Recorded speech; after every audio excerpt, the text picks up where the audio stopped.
Hey friends, have a great episode today, something that's near and dear. I'm calling it Principles of Life. And let me just define that. I do it in the episode, but let me define that a little bit. In Principles of Life, I'm talking about non-obvious patterns and truths that exist for good and for bad in our lives, whether we like it or not.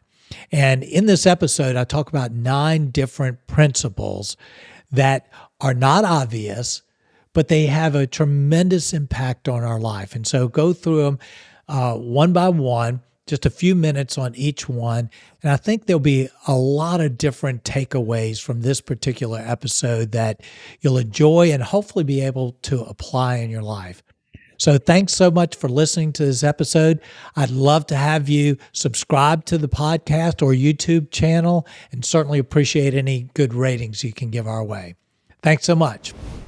All right, so today we are going to talk about this idea of the principles of life, and we're going to go through a number of different principles. But before we get started, it's kind of a vague idea, principles of life. What do you mean by that, and what got you thinking about this? Well, actually, this has just come out of time that I spend in the morning reflecting on things that are going on around me.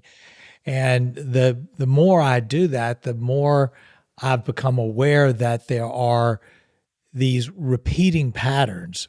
There's these things going on that if I pay attention, I go, this keeps on happening. I'm seeing this time and time again. And so without even thinking about it, I made notes in my journal about this is like a principle. This is like a truth, a pattern that always seems to be true. And so I kind of began an informal little list of these things that I've learned that are true, and that by learning these principles, it also helps me shape some of my decisions and choices, which is the point of this, not just to have head knowledge, but to have knowledge that will help us live better lives. So as I began to think about this and accumulate these, I thought these would be good to share. And one of the reasons I think it's particularly good and useful to me is that the way I'm defining principles of life, I'm throwing in kind of my definition, which is non-obvious patterns and truths that exist for good and for bad, whether we like it or not. And maybe a key to this is this thought that it's non-obvious, that these are truths and patterns that show themselves time and time again, almost underneath in an invisible way. They always tend to happen this way. Life tends to go this way. And if we can identify these things that aren't smacking us in the face, so to speak, then it can help us tremendously do better in our lives. As you're talking about, I like how you say they're non-obvious. They're a little bit hidden, because I do think that there are these principles that govern the universe, right? And we think about this, we study about this in science. We study about this in the physical world. But there are laws of nature and laws of physics that we can't touch, but we see evidence of them and nobody's arguing with them. There are these patterns that govern the natural world. And just like there's a law of gravity, well, if you are on a tree branch and you fall off or jump off, you're going to fall to the ground. And you don't get up and say, I'm so mad at the law of gravity that I fell and got hurt. You're aware of it and you make your decisions based on it. And when I look at your list about these different principles, I think they're really interesting because you're naming these hidden patterns of things that we as human beings do, our practices, the patterns in the way we think. And because they're abstract, it's easy to dismiss them and say they don't exist. But as you name them, if when the listeners are listening, if they affirm that and they think, oh gosh, that's really true, then it empowers us to respond, just like someone isn't going to jump off a tree branch because they Right. know they're going to fall. Exactly. And the way these patterns tend to work is that we fall into one of two camps with them.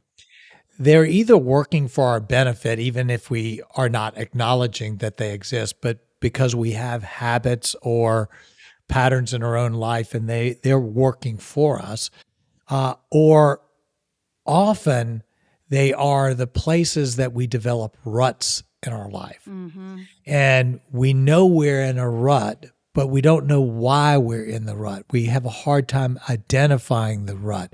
And that's where these principles can come in, and we can say, well, what's underneath what created this rut is this principle. And if I'm going to get out of this rut, I need to see a little bit differently how this principle is at work and change these things. So that's a little bit vague until we get into some of the specific things that I've outlined here.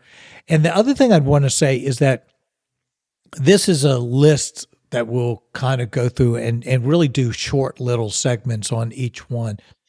It's by no means exhaustive.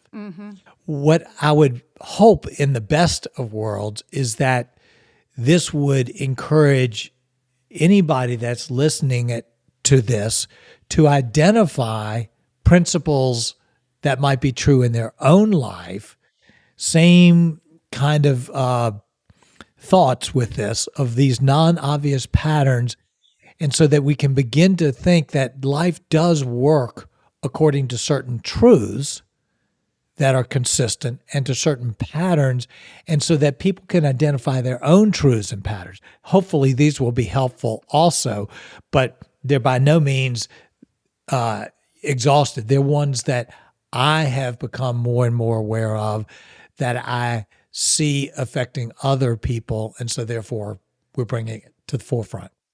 Well, and I like how you called this overarching idea, these episodes, principles of life, because what we're doing is we are naming these patterns, these principles that are there for good or for bad.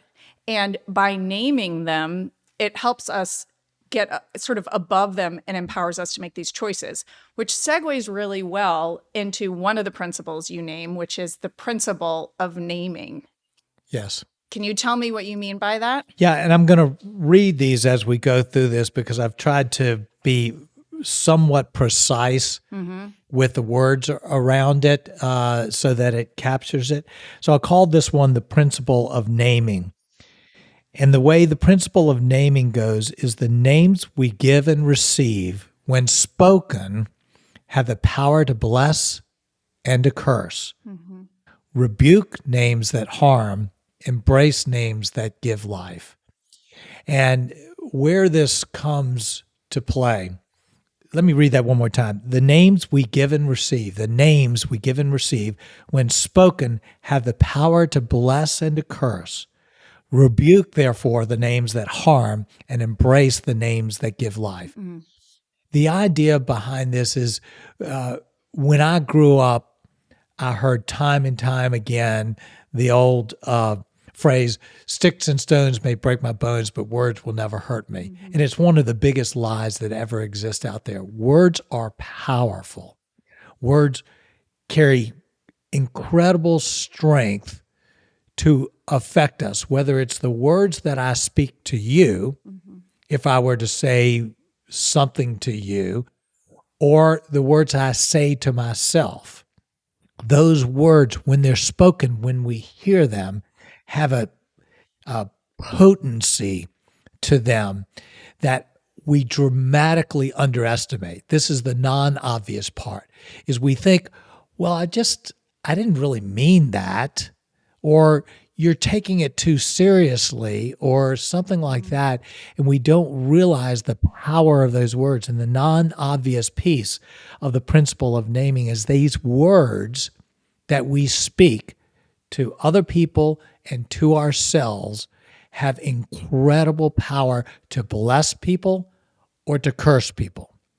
And then the flip side of that, because we can't control all the words that other people speak to us, is that we need to exercise a strength to choose with great intentionality to rebuke names that are harmful in our life. And at the same time, to embrace words of life. So I think so often the first tendency, if I were to say something negative to you, would be to go, "Oh, that's true. Oh, gosh, oh, I feel so bad." We immediately own those words. If I were to take the same scenario and I were to say something really positive, "Oh, that's not really true." Yeah. And what I'm suggesting in this principle is that we reverse that. First of all, that we're very careful about words we speak out loud to ourselves or to others, particularly those we love, but that when words are spoken to us that are harmful, that pull us down, that we exercise great strength to go, "I'm not going to receive that. I am not going there. Do not accept that." Really a powerful statement. And the same thing when good words, are spoken to us. Thank you. I so appreciate that. I'm I'm humbled by the fact that Mm-hmm. you see that in me. So this principle of naming and counting the power of our words is so critical to a life well lived. I really like that, and I think when you're using the word naming, you're bringing in the idea of labeling, because labeling has a negative connotation, because it's almost like you're taking a human being and you're putting these boundaries around who they Mhm. are as a human being. And so, on one hand, it can be defining, and that helps someone know who they are if it's a positive thing. But there's always kind of a limit to labeling. And I've heard the expression, labels aren't for people, they're for jars. Right. So Yeah. and I think the idea behind that is labeling is useful because it gives information, and words and naming are useful because they convey information. But we have to be careful whenever we take names and labels and definitive words that we attach to being and to identity, and we put them on a human being, Well, because humans are so much more glorious. And I mean, we just defy labels. And absolutely. when you I've heard this many times, when you have a child who's born with some sort of disability, you read all this literature about what the child will or will not do. Mhm. And time again, that child might completely defy the parameters of what's put out. And it also it sets limits on humanity and what love can do in a human being. So I just think that there's real importance in this concept of proclaiming words when you're talking to people, especially the ones that are closest to you, that are going to call forth kind of the best in the person, because we can bring Exactly. out the best or the worst according to how we interact with people we love. Exactly. And I just want to encourage people, as I hopefully encourage myself, to not fall back on the excuse and the rationalization. I'm just being honest. That Yeah. is that's so weak. That's so So weak. And I just, yeah. these words are powerful. So let's lift one another up with words, and let's choose to restrain those honest words Yeah. that we would want to speak to someone that are just honest. Well, and I'll give a practical thing that I've learned the hard way. And I picked up on this from a video I saw of Bob Goff and his wife. What do they call Bob Goff? If any of you have heard of him, he's this great writer, very winsome, very fun. And he and his wife, he calls his wife Sweet Maria, and they're just a delightful couple and author. You can read many of his books. But I saw an interview one time where he and his wife were talking, and she said what she spoke directly to women, And she said, whatever you believe about your husband or your spouse, he will become that. Hmm. And I thought that was so powerful because we almost have this opportunity with our spouses, whether you're a woman or a man, to look at them and see the best or the worst. And what we focus on almost grows those traits. So if we focus on the worst traits, we're feeding them. Whereas if Yes, we focus on the best traits, we're inviting those to grow. And that's that whole idea of naming. exactly. It is so powerful and all pervasive in terms of this. It's a great one to begin with. Okay, so let's also talk about the principle of firsts. What do you mean by that? This is one that I honestly learned straight from the Bible Okay. because I found in the Bible time and time again this emphasis on first things. Mm-hmm. So, one of the clear examples of that in the Bible is the whole concept of giving, of tithing, if you want to use that word in the Bible, is to come from the first fruits of a harvest. In other words, when you go out and you grow a crop, the command that is around that is to take the first tenth and give it because the first is foremost, it's most important to us, it's most valuable, it gets our greatest attention. Mm-hmm. And so, what I've come to learn is that that principle of the first being the most important carries through to so many areas of life. And that which is first is foremost in our life. That's what the principle of the first is. That which is first is foremost in our life. And where that comes to play is if we understand that principle, it means that we can reorder our lives the way we want to simply by reordering where something comes Mm-hmm. in our life. So for me, one of the places that that's so important and so true is my first hour of the day. Mm-hmm. My first hour of the day is so critical and so important. It is the centering time and it is the acknowledgement on my part of what I consider to be foremost, most important in my life. And inevitably, that which is not first is not foremost in our life. So, one of the things that, I have struggled with all over the years is having a consistent exercise routine Mm-hmm. because it was never the first thing in my life. I couldn't stand to think about exercising first thing in the morning. But those that are listening that do exercise first thing in the morning know that that very choice to put it first is a statement of its importance. And it's a statement that reinforces itself every time that you make it first. Another place is with regards to money.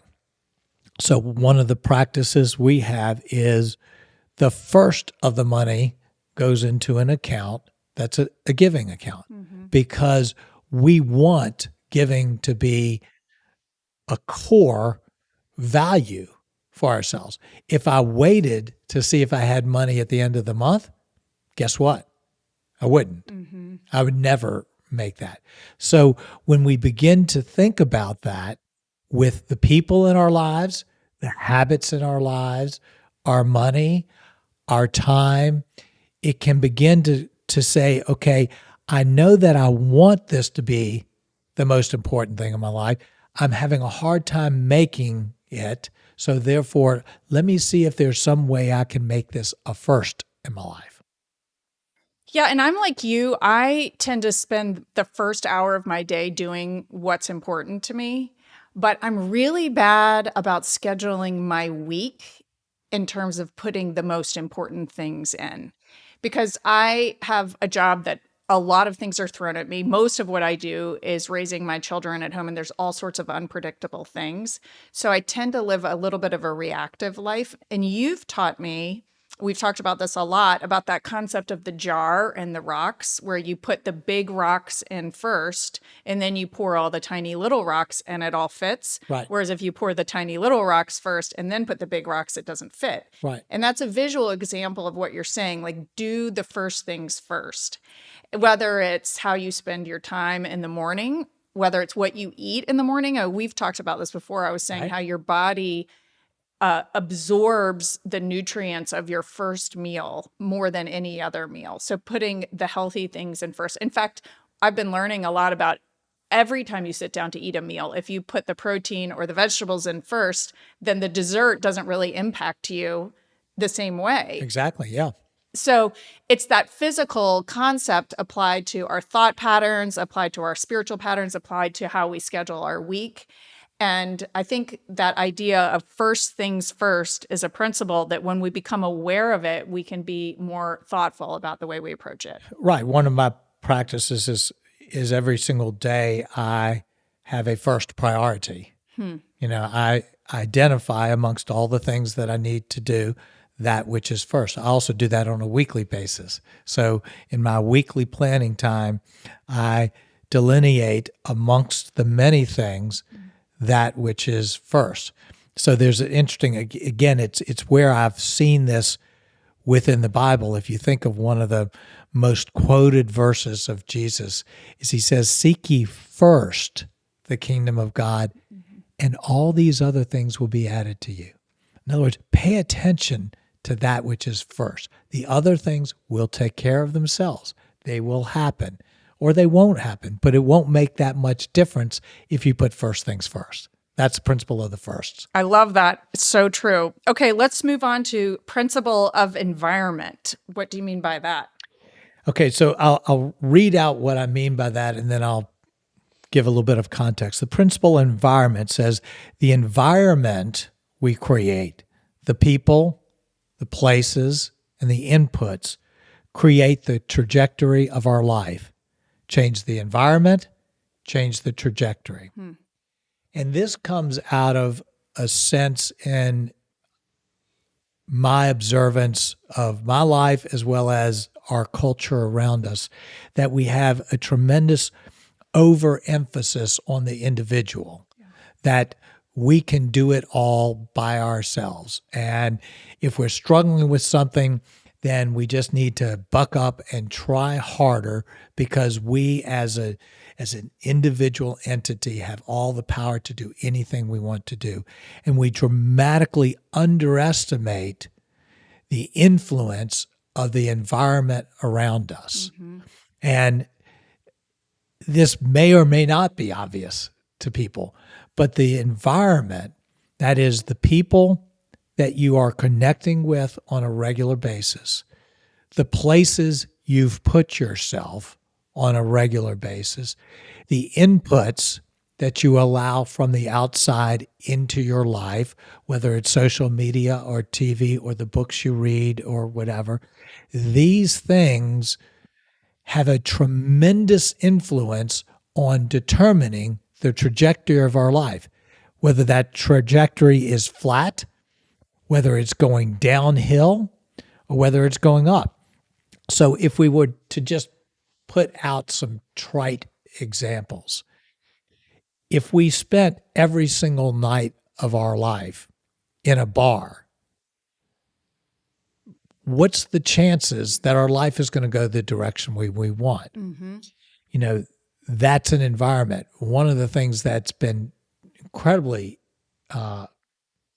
helpful to me is this very place where we're doing this podcast is a redesigned area of our house that was functionally a playroom for the kids when they were young and was completely unappealing. And we have made this a place. And that place has brought forth such life and creativity and joy in my life. And you'd think on the surface, well, what difference does a place make? You can think and have joy anywhere. But no, places make a difference. And so these environments, the people we spend the most time with, the sources of voices coming to us, the inputs, gosh, massive. The choices of what we allow into our brains and eyes and ears will have so much larger an influence on the direction we go than we ever imagined. And so the corollary of that is if you don't like the direction that you're going, change your environment. Look at what in your environment needs to shift. Well, and I have two ways that I see this principle play out. I have a friend that lives in LA and she moved out there from New York and she's really unhappy there. And she says, everyone's unhappy in LA. It's such a lonely place, which I don't know. I've never lived in LA. So it seems like a beautiful, happy place, sunshine all the time, like beautiful strawberries, and produce. So it seems like a great place. But she's thinking about moving and she's literally thinking like, where are people happy?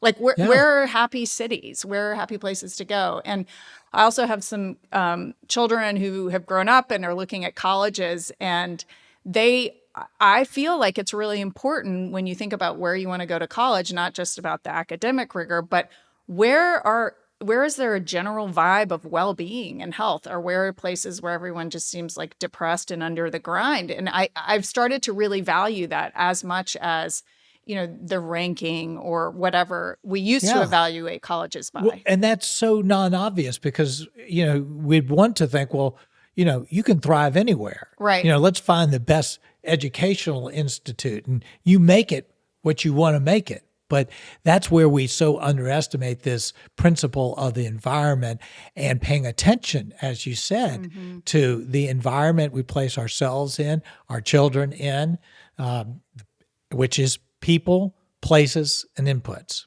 Well, and to conflate those two, the environment, the principle of environment and the principle of naming, I think we have an incredible power in our workplaces and in our families to create a more positive environment. Yes. And I was just discussing this with Steve the other day about how much lately I need to be around people that have a positive view on life, that have a hopeful view on life, that the words that literally come out of their mouth are elevating and lifting up and not just like depressing and taking down. And so I think that there's some intentionality even in the people that we surround ourselves with and in the words that we input into our homes and into our work environment. It's like it either is moving up or it's moving down. Well, exactly. And the intentionality that you spoke of realizing that certain people absolutely can drag you down. And instead of looking at that as a weakness in you, that you're allowing them to drag you down, we need to realize that this is the power of environment and make that intentional choice. It doesn't mean all the time that you're never around anybody negative, but you do it with some thoughtfulness. Well, and I want to throw in one caveat about the principle of environment and the people we surround ourselves with, because being overtly positive and unrealistic is also not exactly helpful. It's sort of a departure from reality.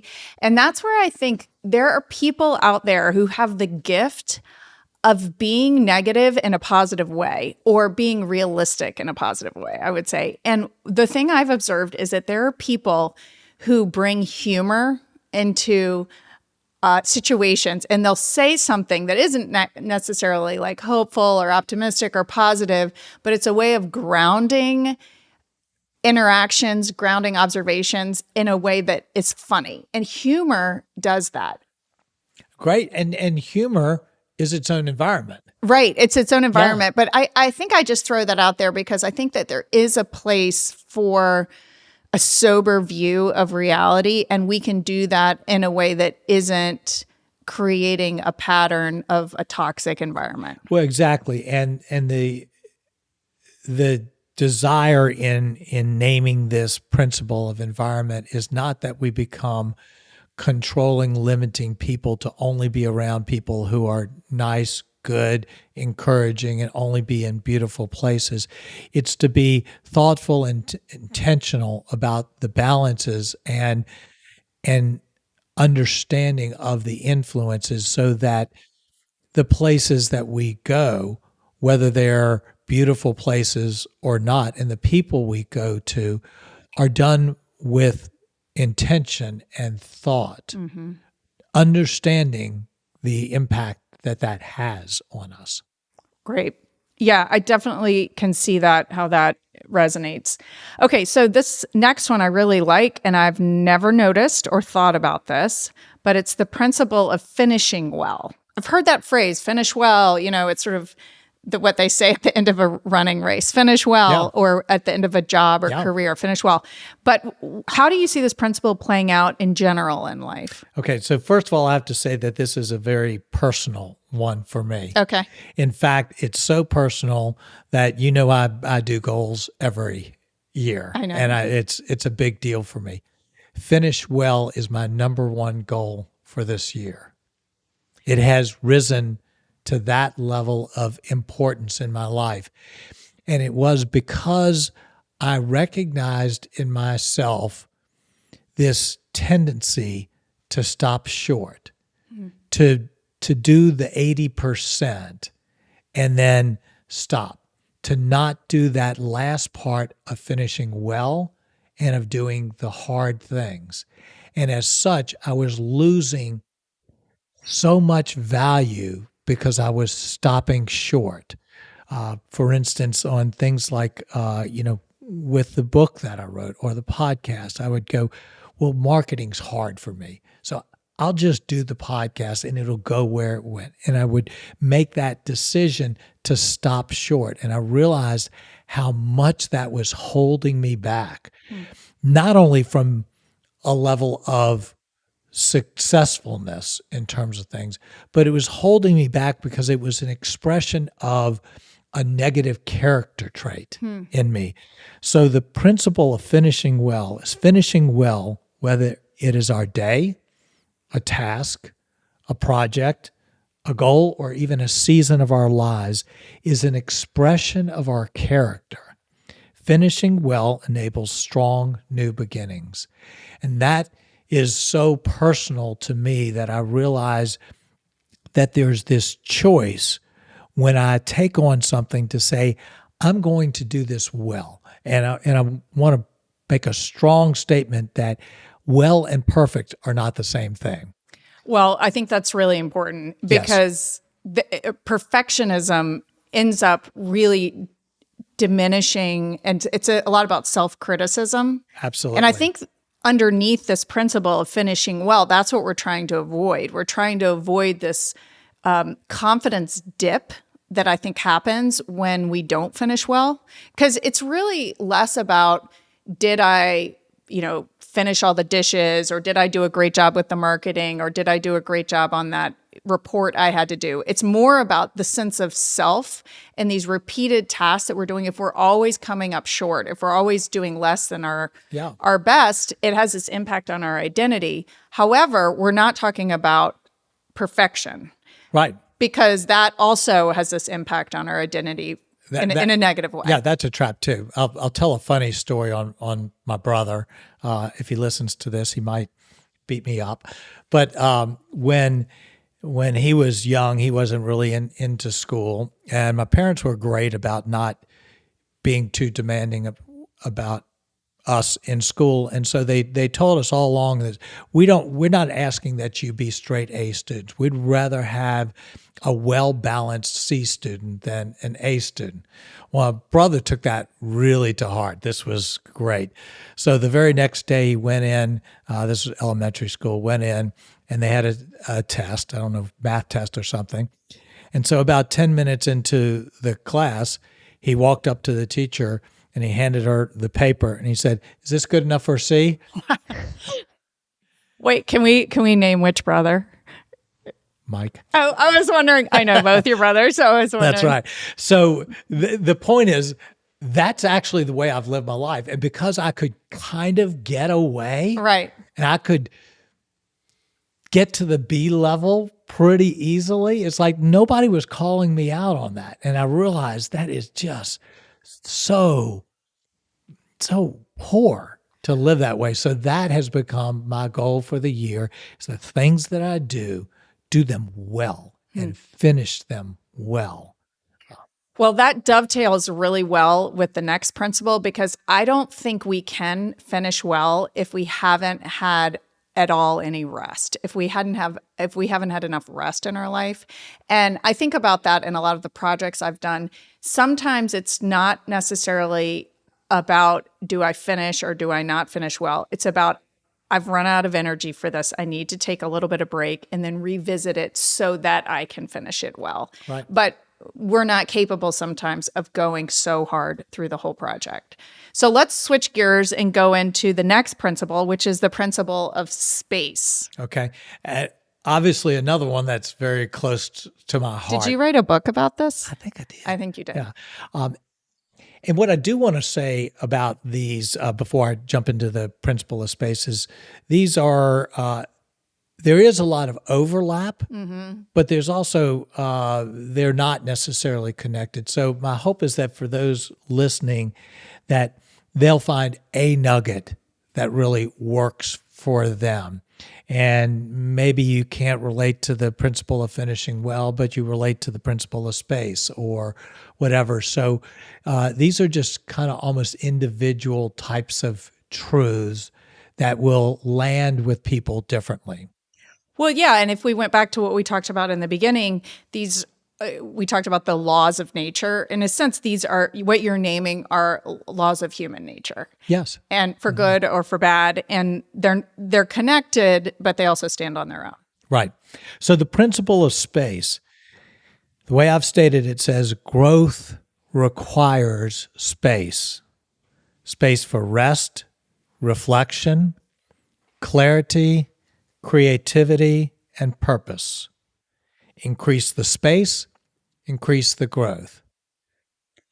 Well, I can think of no other principle on this list that is less encouraged and more counterintuitive than this one, because everything about our community and our culture right now tells us go, go, go, go, go. And we feel guilty for taking space. We feel guilty for taking rest. But what you're saying is that growth doesn't happen without space for rest, reflection, clarity, creativity, purpose. Right, exactly. And we can take gardening as an example. I've used this straight from the parable of the sower, but you cannot grow anything in hardpan. And what is hardpan? It's compacted dirt so tightly that there's no space in it. And when you think of someone bringing to you topsoil, it's this rich, pure soil with lots of space to easily be able to plant seeds, for those seeds to take root and to grow. And what I've come to understand even more, particularly through the year of Jubilee of last year, is that this principle is not only true in general, but it's true in magnitude. That is, when we do that countercultural thing to say that I'm going to increase the space in my life, we also increase the growth. So as much as it's hard to imagine, I will often encourage someone who's trying to work through something, why don't you schedule a full day to go off and just work on this one thing? And I can see the immediate reaction. A whole day to think about this one thing? You've got to be kidding me. I can maybe give it 30 minutes. And if we give it 30 minutes, that's what we get out of it. We get 30 minutes of growth. We get 30 minutes of depth. And so I've realized and been trying to live more and more as I took that space in the year of Jubilee to say, I grew more in that year than almost any year I can think of. And it was because I had more space, even as someone who wrote Space to Breathe Again, than at any time in my life. And so I'm trying to expand those spaces in my life and realizing that the best of what I have to offer and the growth that I have is directly commensurate with the amount of space that I give in my life. That's a game changer if we are brave enough to put that to the test. Well, and I have an example of that recently. I'm not taking classes right now. I've cleared some time out for my schedule for various other things that I have to work on. So I'm just as busy, but I have some flexibility. And this weekend, I decided I was going to go visit my sister who lives about 2 hours outside of town. And there is something about putting some distance and space between you and your place of work or your place of all your productivity and tasks. I also find being in nature, being in wide open spaces helps mentally. Yeah. That environment of visually seeing space helps create space inside me and inside my creativity. But the thing I've noticed about this principle of space is that you need to warm up into it. Like when we immediately enter into space, mental space, time for creativity, lack of productivity, it's unfamiliar to us and it feels a little awkward. It's like we haven't exercised in a long time and it feels a little weird when we start to. Right. So I had, like you said, if you only put 30 minutes into it, you only get 30 minutes out of it. Well, I had 2 days and the first day, nothing productive came out of it. I just drove to my sister's. We hung out. We got some delicious ice cream. It was great, but it was a real integral part of what happened the next day when I was driving back to Richmond. I just had this thought, this instinct to pull over into this little town that's about 30 minutes outside of Richmond. I knew if I went back to Richmond, I would not have the mental space for the work I wanted to do. So I found this tiny little coffee house called Mud House in Crozet. Shout out to Mud House in Crozet. Yeah. They had delicious coffee, and I sat down and wrote for 2 hours straight. I had more fun with what I was writing. It was an enjoyable process. And when I go back to read it, I guarantee you there will be better content in that 2 hours than I would have ever gotten if I had stayed at home in Richmond and been productive all day and then the next day and blocked out 2 hours to write. Those 2 hours were worth more because I had taken the time away than if I had stayed home and done those 2 hours. That's such a great example, and I love it because that repeats itself time and time again. When I've gone on retreats and led different retreats, it's often that last piece of the time that is enabled by all of the first time in the space. You can't just jump to that last 2 hours, like you said. And that's the value, again, of recognizing these principles as non-obvious truths, because the more we can see this is the way life works, the more we can intentionally do exactly what you did and say, I'm going to create that space, knowing that good things will happen. I'm going to do this with some intentionality. And I love what you said about physical space as well as time space. Mm-hmm. In our relationships, this is where growth happens. It's a pervasive, non-obvious truth that covers all parts of life. Okay, so the counterintuitive nature of this principle is that growth requires space. Growth requires physical space. Growth requires slowing down, even though we think, saturating our lives with productivity is the way to have growth. It's really quite the opposite. So let's move on to the next one, which is principle of small changes. What do you mean by that? Another great one that I've found to just be so utterly true in my life. The principle of small changes says that small changes made slowly and adhered to steadily create major enduring change. And it might be one that when I state, people go, well, that's obvious, if you make small changes and you keep on making them over time. But we forget it in terms of how we live. Mm-hmm. And so what I realize is that if I make these small changes, and, a diet would be a good example. Gone through a lot of changes in terms of health. And One of the ways it began was with a goal Mm-hmm. that said I wanted to address this weight that I had at the time. And I said, I'm going to do that by a series of small changes adhered to for a lengthy period of time. And so my goal was simply for 1 year to not have any desserts except for very special occasions. And I identified those.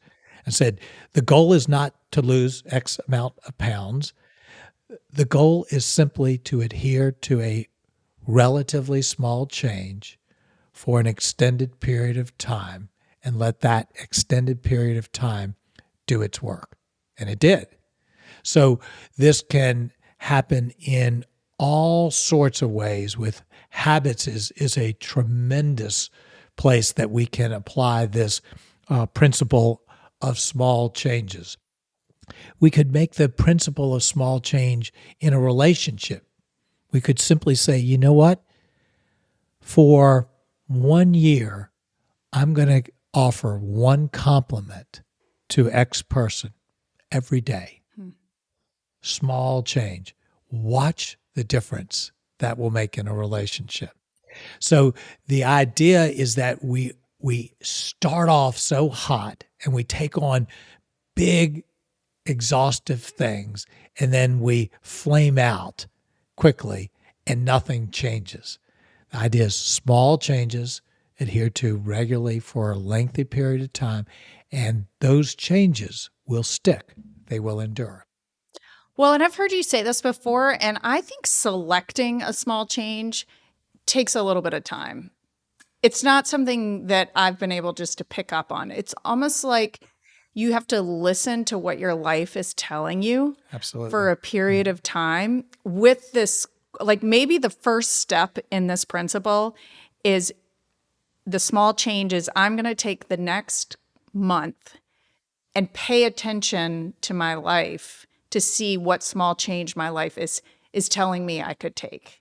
That's great. You know, Absolutely. just paying attention. Because, you know, I think about how I think I've shared this before in our podcast that for a long time, I would wake up in the morning and have time alone where I would participate in a practice of prayer.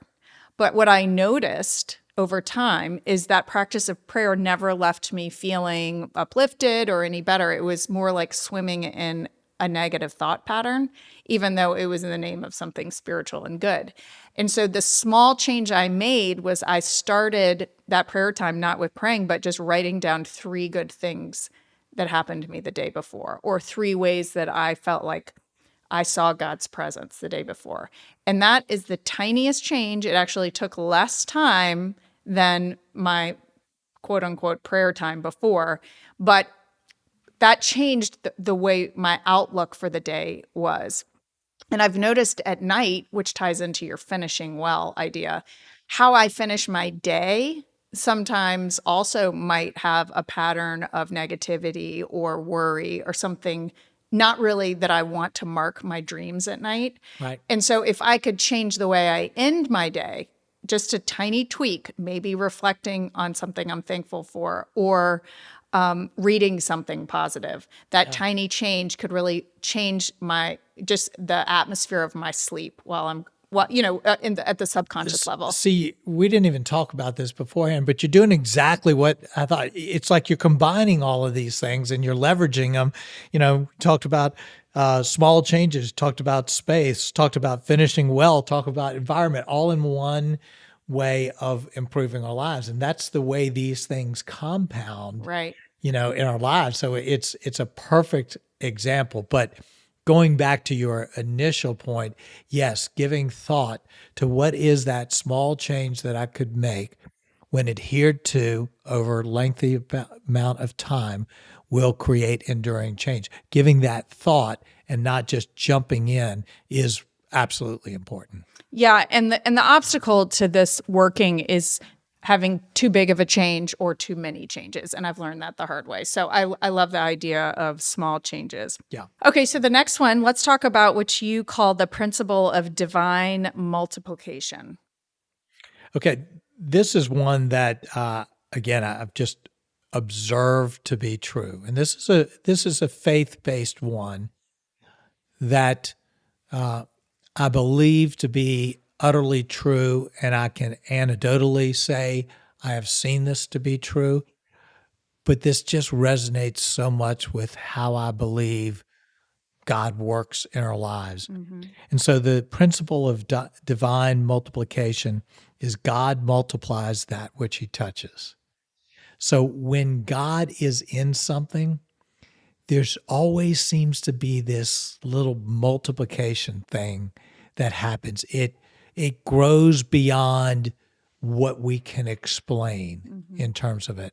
I think back years ago of just an incredible season in my life when I was teaching in a Sunday school, and it just grew amazingly. And it grew so far beyond what I was doing as a teacher. I mean, hopefully I was providing good content, but there was such a sense that the Spirit was expanding all of this.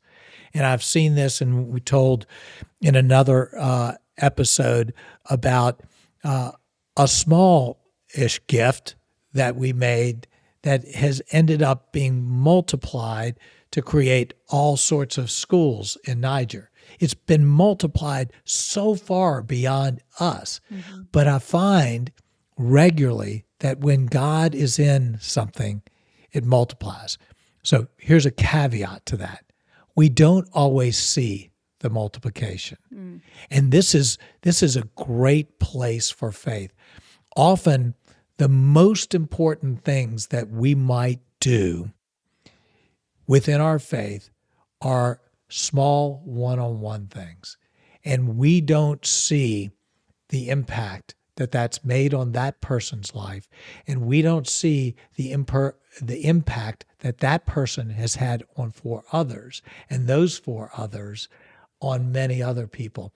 So God does not always make us privy to the way he multiplies things. But I've come to believe, in essence, as a statement of my faith and an encouragement to me, that God always multiplies that which he touches.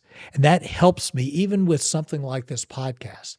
I don't know what's going to come of this. I don't know who will listen to it, but I don't need to worry about that because God always multiplies that which he touches. That's an incredible encouragement to me in the day-to-day, small, quiet things I do, and in the opportunities where I see what he does. Well, and I have 2 thoughts about that. One is that no matter how much we push for something, if God is not going to bless it, no matter how much effort and grind and angst we put into something, it's just not going to really go anywhere. It's not going to, as they say, like bless other people or produce much fruit. And that has really become a part of how I make decisions in life, from simply a conversation with someone that I'm trying to connect with. If it's a real push to connect with them, it's not that big of a deal. I don't push for it. It's almost like I trust that God will tell me what the next faithful step is. Yeah. I don't have to look way down the road. I don't have to look way down the path. And that's the second thing I was going to bring up is part of this principle of divine multiplication is listening to sort of how the choices we make with our life, the path we take, the decisions we make. And sometimes we can't see very far, but what we do in humility is just take the next small step that feels like the right step and trust that God will bless what he wants to bless if we're able to receive that. Right. There's a verse in Psalms, thy word is a lamp unto my feet and a light unto my path. And from what I understand, the Hebrew word that talks about a lamp unto my feet described little ankle lights that people would put on to get from point A to B at night, and it only gave them enough light for the very next step. And that's often the way it happens. And it forces us into exactly what you've described of becoming listening people to try to move away from those things where God doesn't seem to be in the midst of it, and to look and throw ourselves into those things where God is in it. And I know that's a very vague thing that we can't always identify, but that's okay. That's part of the fun and the journey and the adventure of it. Well, it enables us to play a little looser, like to Yeah. play loosely, as they say, not play so intensely. And it enables us not to have to push an agenda. You know, we can trust that things are okay, that they're going to work out, and we take the next faithful step. But whether it's pushing an idea onto someone or pushing what we want done or our plan for the day or our plan for our job, we don't have to push to make that happen. I have noticed when I look back on my life, some of the best breakthroughs that I've had are simply surprises that show up in my life. They're nothing I pushed for. They don't come from any agenda. Now I did have to respond with hard work. Yeah. But it was within my grasp. You know what I mean? It wasn't something that was too big of a reach. Right. I love, one of the stories in the Bible that kind of really exemplifies this is there was a time when Jesus was out and he'd been preaching to large crowds, 5,000 people, and they were out away from the city and the people were hungry. So Jesus told his disciples to feed them. He said, we don't have any food. All we have is 2 loaves and 5 fish that a boy has. Mm-hmm. What happened? He multiplied it. The fish and the bread were important. The beauty was God multiplying it. Mm-hmm. And that is a fun thing to be involved in when you're involved with something that you see God multiply. So it's an encouragement, hopefully. Well, that's great. Well, let's move on to the next principle, the principle of proximity. This one's great, and I've heard you talk about this one before, but tell me what you mean by the principle of proximity. Right. I have talked about this before. It's so absolutely true, and unfortunately a little bit too non-obvious in terms of this. So the principle of proximity says we give our attention to that which is closest to us. The place that I've at times maybe been on a rant about this is with our cell phones. It's the fact that at almost all times, my cell phone is in my pocket, on my possession, that allows me to be addicted and consumed by all the things that the cell phone has. When we weren't obsessed with the telephone, when the telephone was in 2 places in our house 50 years ago, it wasn't that close to us. But it's when things become really close to us that we become very close to them, mm-hmm. in a sense, and they have that place in our life. The point of the principle of proximity is that proximity is often something that we can control so that we can control what is getting our attention. So, if we're going to overcome the place that the phones have in our life, whether it's social media or YouTube or stocks or whatever, if we want to overcome that, we can't rely on our willpower when our phone remains absolutely tethered to us. We have to create some space. We can also affect this by choosing what does become very close to us. Books by our nightstand, mm-hmm. Is a good example. The right food in our pantries and in our refrigerators is a good example. So we can use this principle of proximity to avoid things and also to enter into our lives things that are what we want to enter into our lives. Well, and I've noticed this a little bit because where I shop, I think about this in terms of where I go grocery shopping. And I got to give a shout out to my favorite seafood market lately. Has been this new one. Tuckahoe Seafood has got a new owner, well, new within the last 5 years, but it's really good. And it's right around the corner from my house. And what I like about it is when I go in, they don't have any breadth of ingredients except for what I would need for dinner. And they're all good and they're all fresh. And so it's limiting, but because I'm close to only products that are good and healthy, the products are slightly more expensive than a normal grocery store, but I end up spending less because I don't have as many choices. I don't pick up random things. I pick up exactly what I need for dinner. And I'm putting myself in proximity with less items and healthier items. And even though I'm spending more, I probably am spending less by the time I leave because I'm not in proximity to all these other kind of quote unquote tempting things that Right. I don't really need anyways. Well, yeah. And apart from whether you're spending a little bit more or less, you're ending up making good choices on food as opposed to being tempted by something that is not what you want and it's because all you're about in that proximity. proximity. It's all about that proximity. Yeah. Exactly. So there again are multiple ways that you can apply this principle to issues or ruts. Again, going back to the beginning, ruts that you find yourself in, and we all find ourselves in different ruts. And if you can identify that and say, what's the path out of this? What's the principle that maybe I've succumbed to that I can turn on its head to get into a better place? So a lot of the hacks that I've thought about and applied imperfectly in my own life with regards to um, you know technological addiction has all revolved around proximity, removing proximity. Okay. I think we're on the last one here, and that's the principle of recency. Right. The principle of recency. This is a one that I've just kind of come up with recently, and it's similar in a sense to the principle of first and even the principle of proximity.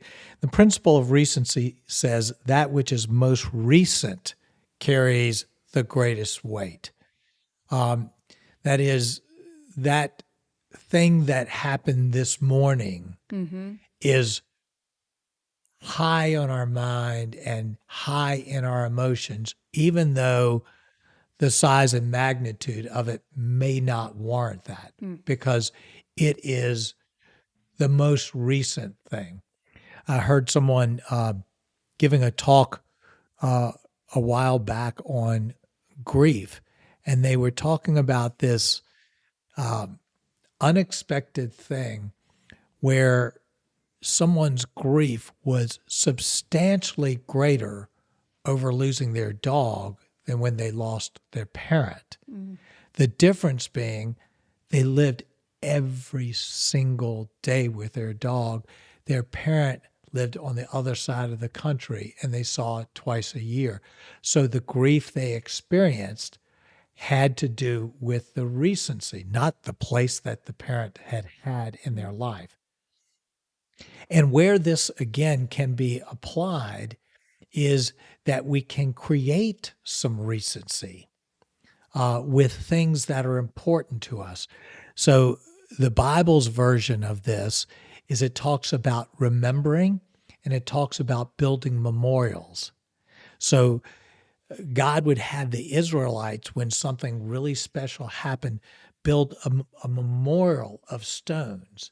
And it was a way of creating recency because every time they would see that memorial, they would remember that important time that happened, even though it might have happened decades or even hundreds of years ago. It was a way of remembering and bringing that event to recency. So I think there are things in our life that we want to remember, perhaps things we want to forget also. And this principle of recency, of trying to perhaps push away, in a sense, things that we want to forget, but bringing close to our minds those things that are important to us, that are valuable, sweet memories.